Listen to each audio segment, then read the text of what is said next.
Good morning, YouTube. Assalamu alaikum. Peace be upon him. But yeah, today we're going to be talking about some critiques I got against Islam. You guys know how I feel about religion. I think it's evil. But for a reason, but we're not going to get all Donald Trump. We're not going to get all ratchet here. We're going to have something, try to be a little elegant today, a little positive. And so, I read these two articles. Two really good Washington Post articles. None of that ratchet Breitbart bullshit. I mean, we say that for.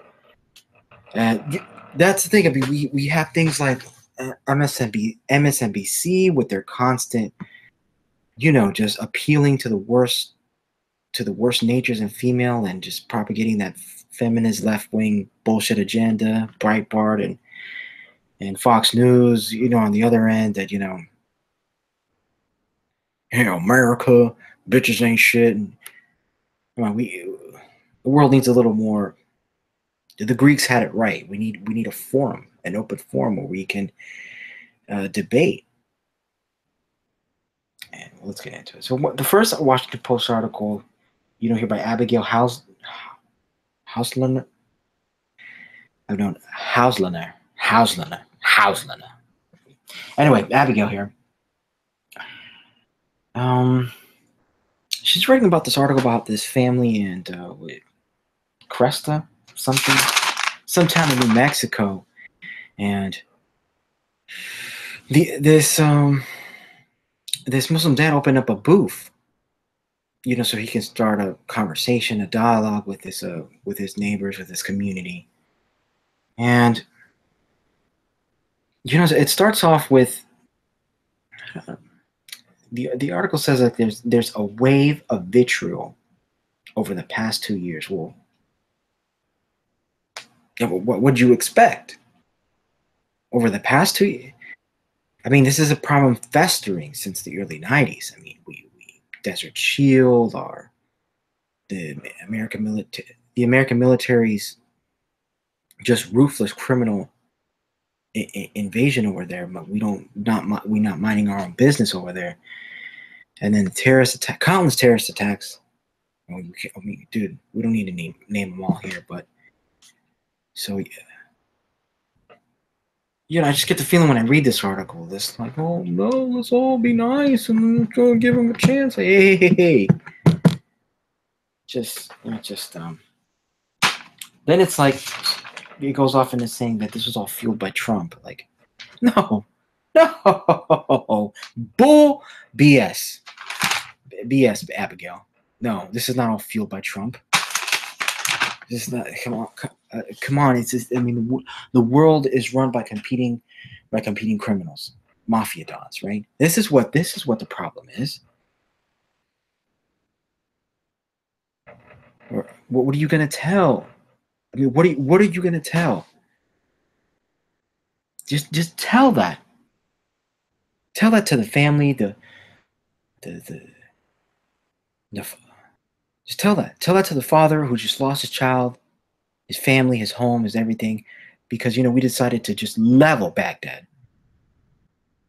And tell me it's fueled by Trump.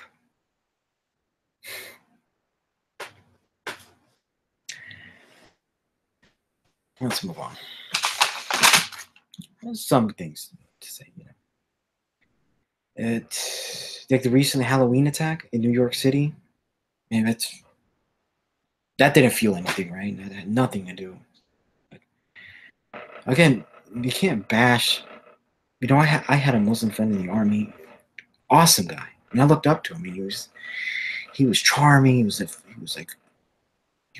had this way with the ladies. He was popular. He was like, I admired the guy. I kind of wanted to be like the guy. So not all of these, obviously not all Muslims are creepy, evil terrorists, but to say that it's fueled by Trump is such.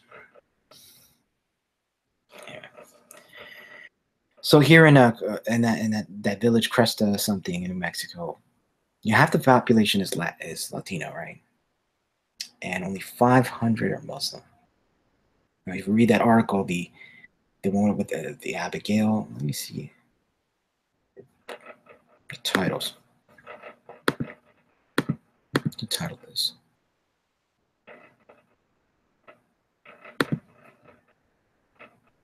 Yeah, the article about Las Cruces, New Mexico, right? It's titled "Explaining Islam." The Explaining Islam one with Abigail, and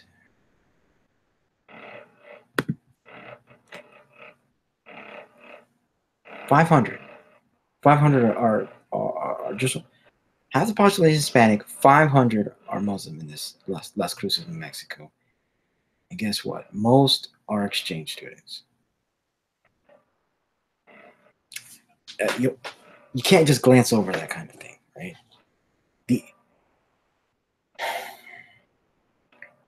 My opinion on immigration problems is that you don't bring in problems. You teach people how to fish, right? And so if the entire world was one big Beverly Hills, one big Hamptons, just one big ass Coral Gables, we all had a mansion, a Maserati, a pretty girlfriend. I mean, what would be the incentives of all this? What would be the catalyst for all these competitions, for all these wars? Think about that. So if you teach people how to up their level, how to up their life, elevate their life, right? If that's going to take courage. So can't be too nice about this stuff, right? Most of them are exchange students. They don't care. We're just an easy check, just an easy opportunity. But you live in these medieval, barbaric Muslim countries. I mean, empathize a little. I would do the same thing too. But the the things you desire the most are just the hardest to achieve. Little courage, people. And so, right. So this article is basically this Muslim family. They set up a tent, a booth every day, and they come. They have these little discussions and debates with people. And one of them, this Christian lady, Hannah, in the article, paragraph 21, 22 in that article, and she's asking them, what what are their views about Jesus and original sin and whether Jesus was God or a prophet? And here we go. Here's his rebuttal verbatim. And he goes, for us, prophets die. Prophets sacrifice. And that's what makes them great. We disagree on the fact that human beings carry the stain of original sin, but that doesn't mean we can't converse and can't be friends. I like that. I like that. That's what we need. Sort of. I mean, I think it's a little too polite. It's not wrong getting a little heated. Get over it, right? There's going to be some insults, some cuss words, some F-bombs. To expect that every single one of your arguments and debates are going to be like that, or have everybody that disagrees with you answer like that. That's I was going to make some, we'll expound on that right now, right? See, these are some of the things I have problem with religion in general. You understand the word Islam actually means to submit. Submit. This is the problem. Again, you're going to hear me just hammer this into you. At the basis of all these systems, these mind control systems, religion, politics, Christianity is no different. Islam, Buddhism, communism, Judaism, Buddhism, all that. They're all based off these two ideas: authority, obedience. Just shut up and do what you're told, and I'm better than you. The idea of sacrifice. Why should you ever sacrifice something? I'd like to hear the democracy on that, the vote for that. Who wants to die for everybody's sins? Me, of course. Yeah. Everybody jump. It's you need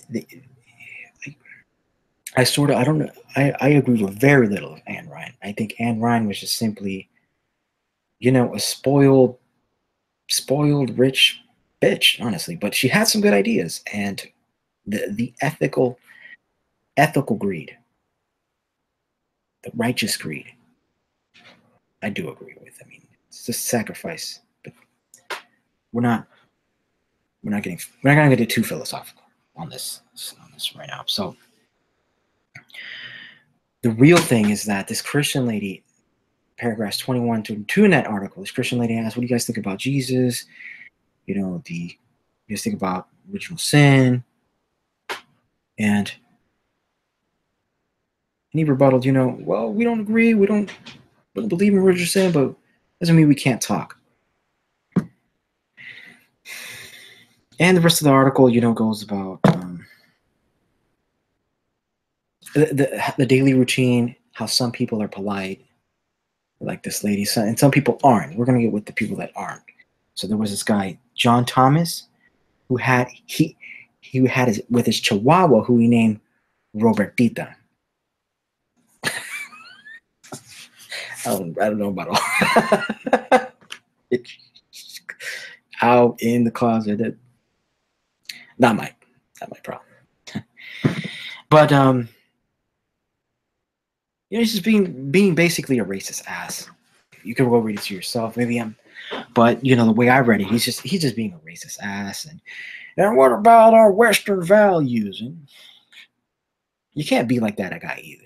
That's the kind of guy, and this is what I want to harp on: reward the good, fight the evil. And that's evil. You can't just be a racist ass talking about the Western values and all these contributions white people. Man, shut the fuck up, man. I know if I talk to this guy Tommy with this little gay ass Chihuahua dude, come on. I don't know what the hell you're talking about. Some people are like that. Look, debating, arguing is awesome. It's awesome, dude. So I love it. Love the fight, but you're gonna have some asses like that, right? I can just tell. You read the article. This guy didn't come here to debate or learn about Islam or to get more culture. Just wanted to be an ass. So you gotta call that BS out. But as they're debating, he brings up Sharia law, and then the guy's like, "Oh no, we don't want Sharia law." Like, I'm not hearing that. I'm not hearing that. I'm not hearing that. I'm not hearing that. It's like, oh no, we all these Mexican and Hispanic immigrants, of course, yeah, we're gonna assimilate, we're gonna learn English, and we're gonna, learn about Thomas Jefferson. We're gonna learn about British heritage and Shakespeare, and then we're gonna learn about Nathaniel Hawthorne and his contributions to Romanticism. I'm not hearing that. I'm not hearing that. I'm not hearing that. I'm not hearing that cultural assimilation bullshit. That's never know. You never know what someone's being honest. So on to the next article. Just this one, this Washington Post by Abigail, and the other one. Show you the two. They're just awesome articles, man. Awesome. Abigail and this other guy. Just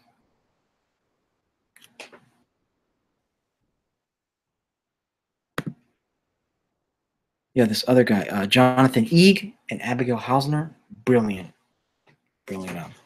Very good articles. Very good writers, man. Read them for yourself. Those two articles. So, but we're gonna get on to the other article. There was one about by Don Stackholm from the Hartford Courant, and I didn't really read that article, but basically this Muslim lady was gonna have a talk, a debate, a speech at some school over there in Bristol. I think that's I don't know where that is. They're gonna have a talk, and they canceled it after threats. And I only brought up that article just to bring. You can't be a coward. You got to speak uncomfortable truths. If you want change in the world, you can't. I'm afraid of death. We all want to survive, and we're all afraid of death, but you have to check that. You have to check that, man. Nobody wants to go living back like a Neanderthal, like a caveman, and we can't talk to each other. Okay, can't.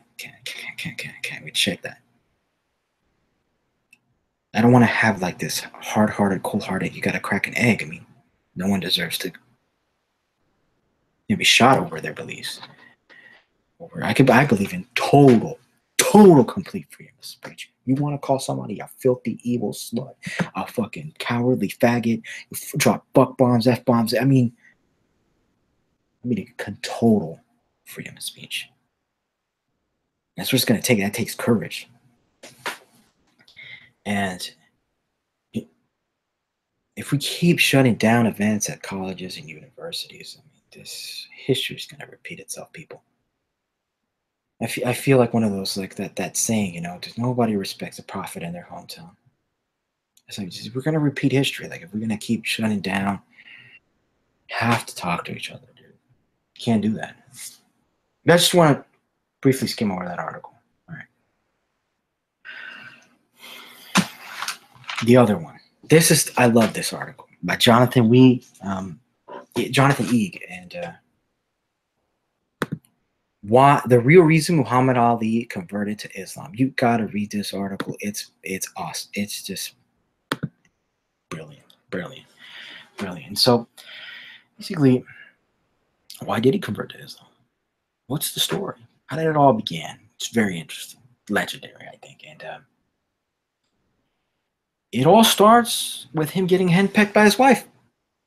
Really? No, well, not really, but the article starts off that way. They ask him, so how? They ask his wife, how did he become Islam? Right? And so they're going over, like, one day, he just basically sat him down like a school child and told him, you write me an essay, mister. Write me an essay. Why you converted to Islam. And so he spills the beans. He spills his heart out on this essay. I think he got it in a museum. And he spills his heart out on this essay. It's his wife. And basically, his spiritual journey began chasing pretty girls at a skating rink back in his teenage years.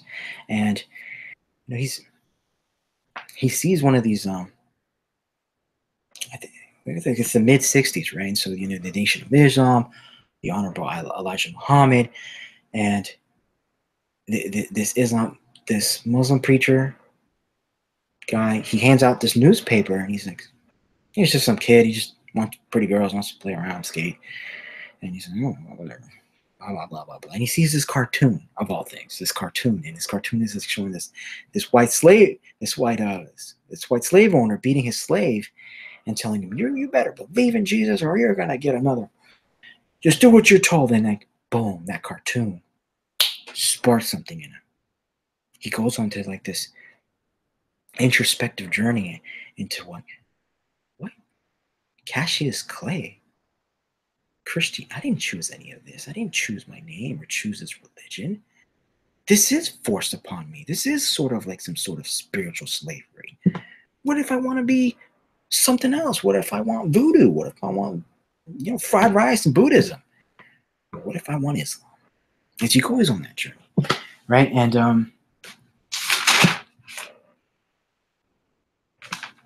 oh yeah, I just thought that was brilliant. And from then on, he starts to question things. He starts to think for himself, and the rest is history, man. Ali is somebody that I just greatly admire, and but gotta read that article, guys.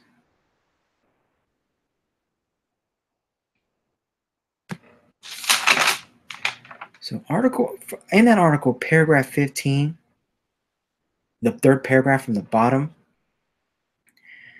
I just gotta go over this, and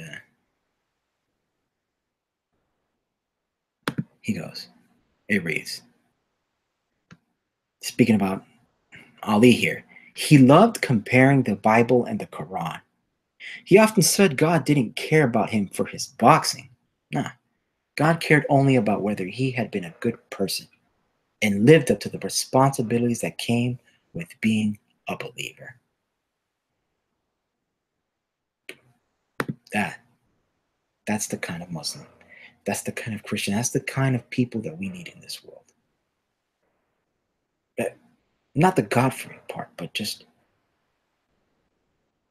the ones that don't focus on your career, life, on your having a pretty girlfriend, or being sexually, financially fulfilled. And so there's nothing wrong with none of that. But let's not forget to be good people. And I will end it on that note. Again, I highly recommend that Jonathan Eag and also that Abigail Hauser. Got it linked there, referenced there in my description. And remember, you find value in my work. I wouldn't appreciate, a few coins. You don't have to, but I'd really appreciate it. And you just go on my YouTube channel. There's a PayPal button there, and well, I greatly appreciate it, guys. Because guys, I don't want to go back and get a real job, call center. I'll have to, man. That's what it takes. But yeah. Forums. The Greeks had it right, people. They had it half right. Don't just know thyself. Semicolon. Know thy neighbor. Do both of those things. Know yourself and know your neighbor. Let's talk to each other. It is the only way we can avoid these senseless wars and these unnecessary evils. That's my 2 cents, guys. It's been a Hood Pun Productions. And before we go, plans for the future. I'm staying busy. YouTube. We're gonna crank it out. We're gonna crank out, like I promised, every day, going over Candide and Voltaire. And yeah, also Vanity Fair. Going into that. And I'm not stopping. I sleep when I die. That's the attitude I have about this channel. So anyway, check you guys later. Ciao.